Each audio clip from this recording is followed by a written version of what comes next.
వ్యంగ్యంగా రచనలు రాయడంలో ప్రముఖ రచయిత జర్నలిస్ట్ సతీష్ చంద్రకు ఈ తరంలో గొప్ప స్థానం ఉందని అన్నారు సన్నిధానం నరసింహ శర్మ. హైదరాబాద్ బాగ్లింగంపల్లిలోని సుందరయ్య విజ్ఞాన కేంద్రంలో సుప్రసిద్ధ రచయిత ఓల్గా చేతుల మీదుగా పుస్తకావిష్కరణ జరిగింది.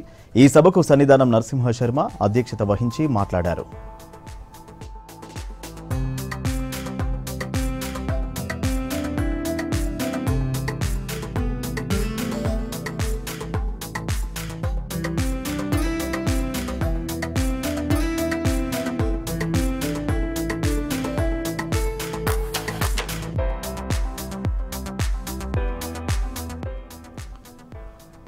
జర్నలిస్ట్ సతీష్ చందర్ హాస్యం రాస్తారు కానీ ఎక్కడ హాస్యమని చెప్పరని అన్నారు సన్నిధానం నరసింహ శర్మ. ఇక నుండి ఆడపిల్లకు కోటా రావడం వలన మహిళలు ఏ విధంగా ముందుకు వెళ్తారన్నది సతీష్ చందర్ చాలా చక్కగా వ్యంగ్యంగా వివరణ ఇచ్చారని వక్తలు కొనియాడారు. పుస్తక రచనలో వ్యంగ్యంగా రాయడంలో సతీష్ చందర్ను మించిన రచయిత మరొకరు లేరని అన్నారు.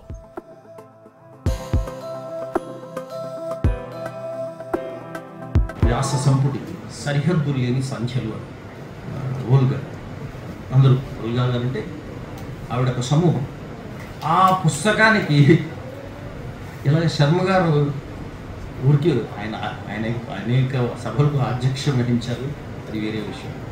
నేను కూడా వహించి ఉండొచ్చు, కానీ ఆ సభకి నన్ను ప్రెసైడ్ చేయడం అది చాలా గొప్ప సభ, ఒక రకమైన చారిత్రకమైన సభ. ఎందుకోసం అంటే దాన్ని ఆవిష్కరించింది కాళోజీ నారాయణ. అంటే హిస్టారికల్ కాంటెక్స్ట్ని బట్టి స్పందించడం అనేది. సో ధైర్యం నాది కాదు, నాకు కాదు, వారికి ఉన్న ధైర్యంలో నాకు శతాంశం ఉందో లేదో తెలియదు. ఏమనుకుంటారు, ఏ బురద చల్లుతారు ఈ మాట అంటే కదా. సో ఒక మహిళా రచయిత కానీ, దర్శకురాలి కానీ, ఇంకేమైనా నాయకురాలు, నేను ఒకటే చెప్తుంటాను ఎప్పుడైనా, మగవాడు కూడా ఫెమినిస్టులు. ఆయన మంచి ఫెమినిస్ట్ అండి, ఇందులో కూడా మా నాన్న ఫెమినిస్ట్ అయ్యాడన్న కథ ఉంది. అంటే మగవాళ్ళు కూడా ఫెమినిస్టులు గారు మాట్లాడతారు, కానీ వాళ్ళకి ఎప్పుడైనా ఒక టెస్ట్ పెట్టమంట. స్త్రీని కింది అమ్మాయిలు కింది కొంచెం తక్కువగా ఉండడం, జారి పడడం, ప్రోత్సహించడం అన్నిటికన్నా సౌకర్యవంతమైన విద్య కదా, స్త్రీలను ప్రోత్సహించడం. అట్లాగే ఒక సమానంగా ఉండి మేమిద్దరం కూడా సమానంగానే స్త్రీ పురుషులు, అది కూడా మంచి పని.